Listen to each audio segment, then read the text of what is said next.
Nos va a dar mucho gusto estar conversando en un ratito con Delfina Rossi, quien es una joven economista y que fue, de alguna manera, hace un tiempito muy cortito, maltratada por Luis Caputo, por el ministro de Economía de la Nación, a nuestro gusto con una actitud machista, ¿no? Misógina, inclusive, y no discutió la política. Lo que Agustina le dijo era sencillamente que, perdón, Agustina, estamos acostumbrados a Agustín, y le pido disculpas a la entrevistada que ya me está escuchando. Delfina le dijo, mire, ministro, usted fue el mismo que nos endeudó con Macri y ahora nos está enterrando con deuda nuevamente. ¿Cómo te va, Delfina? Gracias por atendernos. A ver si nos escucha, Delfina. Hola. A ver, vamos a tratar de recuperar la comunicación. Decíamos que, bueno, que con el señor Luis Caputo había tenido un intercambio, Delfina, hace algunos días. Caputo defendiendo la recompra como una estrategia para aliviar la carga financiera y priorizar la educación. Rossi, Delfina, advirtió sobre conflictos de intereses por el papel de JP Morgan. Recordemos que el ministro Caputo, Quirno y otros más de su equipo son ex JP Morgan, que es un grupo económico que ahora nos va a ayudar a desentrañar. Delfina, ¿cómo te va, Delfina? Desde la ciudad de Santa Fe te saluda César Malato. ¿Qué tal, César? Muy buen día, gracias por Bueno, comunicarte gracias a vos conmigo. por atendernos. Decíamos que en nuestro juicio, en nuestra opinión, había tenido un intercambio con el Sí, ministro de Economía que había respondido, como hacen muchos hombres habitualmente, desde el machismo, ¿no? Obviando los argumentos que vos sí. le estabas exponiendo. Bueno, ¿cómo estás viendo el panorama, compañera? Si nos ayudas, te presentamos como una economista peronista, yo te aviso, para que sepas nomás. Perfecto, Nada más que para que perfecto, está muy sepas. bien. Militante. Bueno, No, no, perfecto. ¿cómo estás Bueno, viendo el la verdad panorama? Sí, que sí.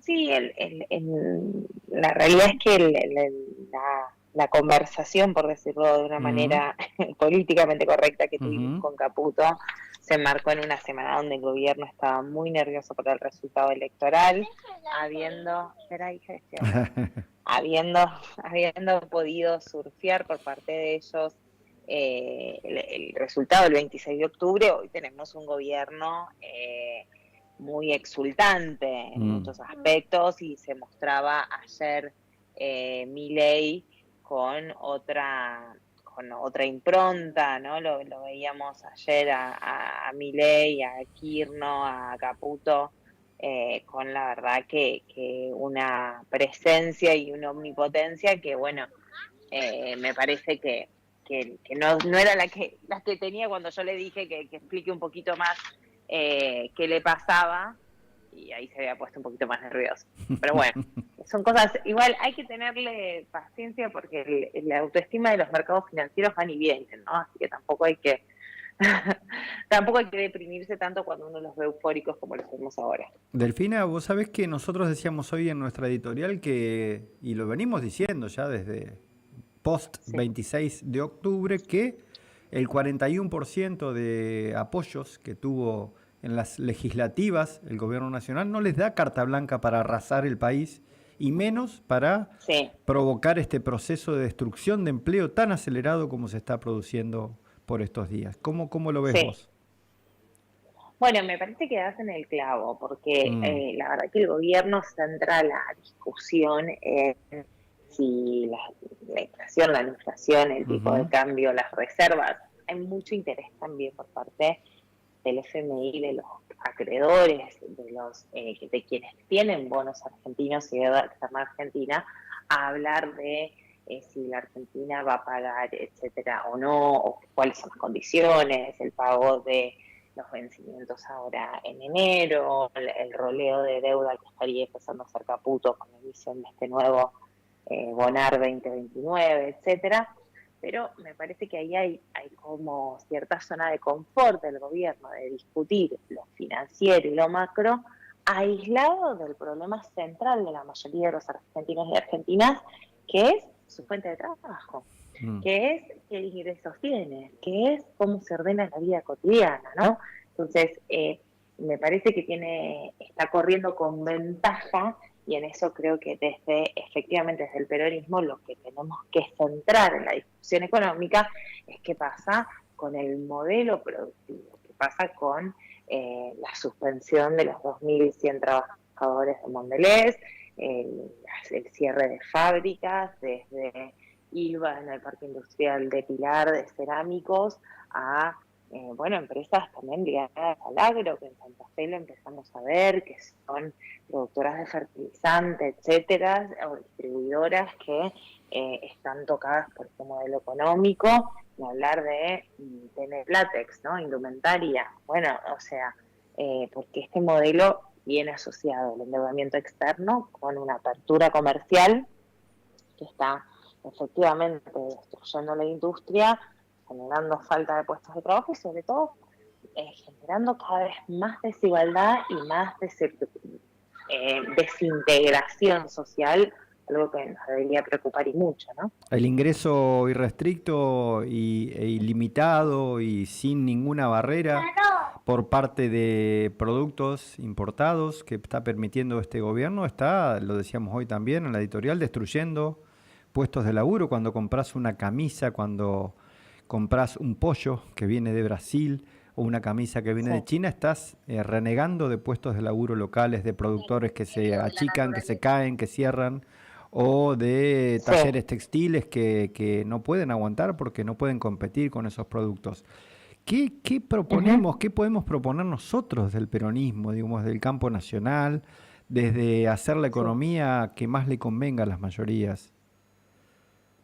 Bueno, sabes que el otro día estuve en la comisión de economía del Partido Justicialista, allí Emiliano Estrada, perdón, y otros economistas que estuvieron reunidos con Cristina. Bueno, estuvimos presentando y debatiendo este inicio de documento donde ponemos sobre papel algunas ideas que vamos a seguir debatiendo con los sectores y con las provincias y los sectores afectados, un poco sobre las diferentes aristas que necesitamos en este modelo económico, ¿no? Que el eje es cómo recuperar efectivamente producción y trabajo con una macroeconomía ordenada, pero con el eje en la generación de empleo, en solucionar la micro, ¿no? Y ahí, obviamente, la propuesta es eh, intentar ganar grados de libertad en el programa del FMI. Digo, supongamos, yo el otro día lo decía con compañeras en EVA TV, si a mí viene Caputo, voy a decirle en el supuesto que Ujú. no es, pero para que se entienda, viene Caputo y me dice, mira, yo tengo arreglado todo con el FMI, me dan el waiver, no me van a exigir la acumulación de reservas, porque además, bueno, viste, lo convencí a Estados Unidos, etcétera. Ok, le yo le diría, bueno, bien, pero esa no acumulación de reservas nos sirve para recuperar el régimen de Tierra del Fuego, para hacer otro gasoducto, para terminar de llevar el gas de vaca muerta al norte, nos sirve para hacer una revolución productiva y tecnológica. Esa es la pregunta, porque acá Ujú. estamos perdiendo reservas, generando una debilidad macroeconómica hacia el futuro, con una potencial bomba sin, sin que haya una respuesta productiva, ¿no? Entonces, de eso es lo que tenemos que hablar cuando hablamos de modelo económico, y como te decía, desde el Partido Justicialista estamos elaborando en esas respuestas, que es ganar grados de libertad respecto a las negociaciones con el Fondo Monetario Internacional, pero pensar también una reforma tributaria progresiva, pensar también que recuperemos un crédito productivo para las pequeñas y medianas empresas, pensar en recuperar nuestra moneda nacional, entonces que la mayoría de las transacciones se hagan en pesos, pensar en el desarrollo federal, bueno, todas estas herramientas en una Argentina que también déjenmelo decir, tiene tantas potencialidades Ujú. hacia adelante. Uno mira el mundo un mundo en guerra, un mundo con conflictos, y ver la Argentina siendo el octavo país más grande en extensión, con minerales ricos en este nuevo modelo, con petróleo, con gas, con nuestra pampa húmeda, con la potencialidad también de hacer desarrollo científico-tecnológico ligado a energía nuclear, a tecnología del conocimiento, etcétera, que la verdad que la destrucción del INTI, del INTA, del CONICET, de nuestras universidades nacionales, es algo que va totalmente a contramano de lo que necesita el sector privado y el sector productivo. Delfina, te agrego dos temas, uno que tiene que ver con una preocupación en ámbitos militantes. Yo soy muy participativo en ámbitos, anoche estuvimos de Sí. hecho debatiendo hasta las 11 de la noche con 40 compañeras y compañeros acá en la ciudad de Santa Fe. Muy bien. Uno de los temas que surge es cómo hacemos para desconocer la deuda externa ilegítima e ilegal. Sí. Y el segundo tema que te agrego es la preocupación nuestra como compañeros y compañeras militantes del campo nacional y popular de incorporar definitivamente el ejército de trabajadoras y trabajadores Ah, informales, ¿no? Vos sabés bien que ujú. cuando se produjo la pandemia hubo más de 9 millones de personas prácticamente inscriptos en la primera llamada Del IFE. de ese subsidio, del IFE exactamente, no me salía la palabra. ¿Cómo ves esos dos aspectos? Bueno, en primer lugar, la propuesta que tenemos, al menos en una primera instancia, es la de separar la obligación de deuda contraída con el FMI dentro del marco de lo que correspondía. Saben que por la participación que tiene la Argentina en la cuota del Fondo Monetario, nos podría haber otorgado hasta 20.000 millones de Ujú. dólares exclusivamente en el 2018, y el FMI otorga 57.000 millones de dólares que luego se reestructuran bajo el gobierno y la propuesta de Martín Guzmán, y ahora amplía el gobierno de Milei. La idea es poder negociar al menos con dos niveles de condicionalidades, priorizando allí qué cosa, que también los tenedores de deuda pública argentina eh, puedan no sufrir las condicionalidades draconianas del Fondo Monetario, ¿no? Claro. Ahí me parece que es importante. ¿Por qué? Porque muchos argentinos, esto me parece que tenemos que desmitificar. Una Ujú. cosa es, yo decía, bueno, los grandes tenedores de deuda, a los cuales les interesa lo de las reservas y todo, pero hay una parte de los tenedores de deuda que son pequeños ahorristas argentinos, ¿no? Ujú. Que por ahí no te pudiste ni comprar una casa, compraste algunos bonos, ¿sí? Entonces, a esos acreedores sí me parece que hay que proteger y que hay que cumplir las obligaciones del Estado argentino de eso, pero hay que salir de las manos de los fondos buitres, de los fondos especuladores, de los JP Morgan de la vida, digamos, ¿no? Una Ujú. cosa es pagar la deuda para no hacer daño a los ahorristas pequeños, y otra cosa es garantizarle las fiestas a los buitres, ¿no? Entonces hay que diferenciar eso, me parece, en el tratamiento de el endeudamiento externo argentino, y garantizar un poco ir recuperando la fortaleza del Estado argentino. Ahí sí las reservas son interesantes porque te da más fuerza a la hora de negociar con el FMI. Ujú. Bueno, vamos a tener que ver cómo conseguimos ese superávit comercial para acumulación de dólares genuinos para poder recuperar la famosa independencia económica, ¿no? Y luego sobre la otra pregunta, el desafío que ustedes plantean desde la militancia, bueno, es un desafío que tiene una segunda derivada, ¿no? O sea, la primera función que le aplicamos a la informalidad laboral es lo que llamamos la heterogeneidad estructural propia de una economía como la Argentina, que se industrializó por partes en procesos que habían quedado truncos, el famoso stop and go, y que nos deja capas de sectores que no terminan de profundizar su proceso de industrialización y de productividad, y por tanto también asociado a un mercado de trabajo muy vulnerable. Pero la segunda derivada es el proceso de revolución tecnológica que está viviendo el mundo, Mm. de la inteligencia artificial y un aumento de productividad en algunos sectores que reemplaza puestos de trabajo, ¿no?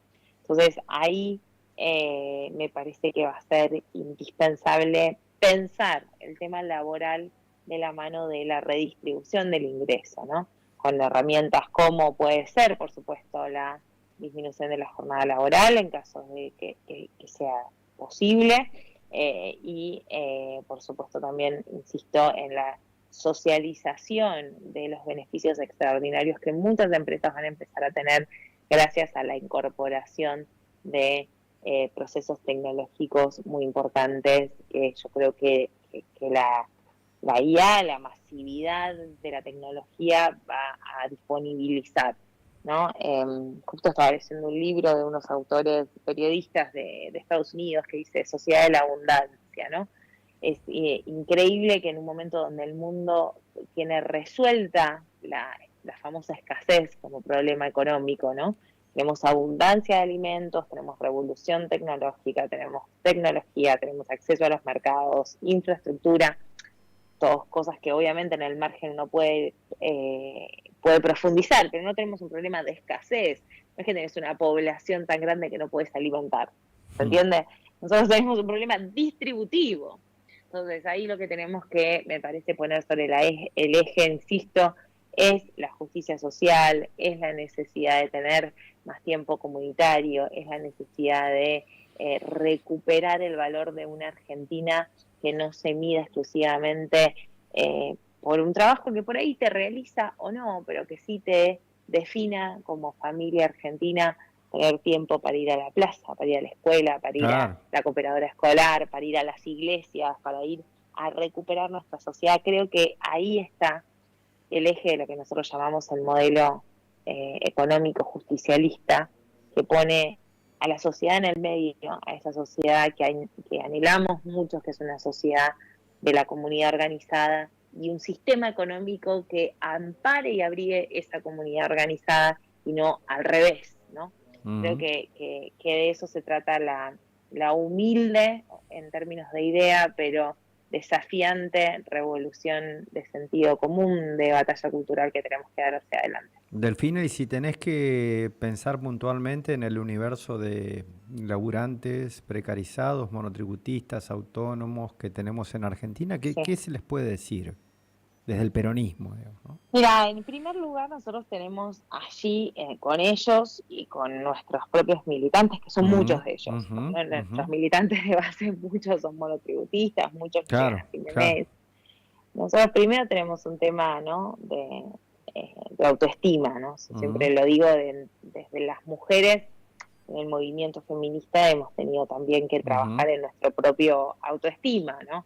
No nos discriminan porque somos peores profesionales, no tenemos menos trabajo o cobramos menos porque somos peores profesionales, sino por el patriarcado. Bueno, lo primero es saber que esos trabajadores informales, esos trabajadores monotributistas, no es que han hecho nada mal en su vida.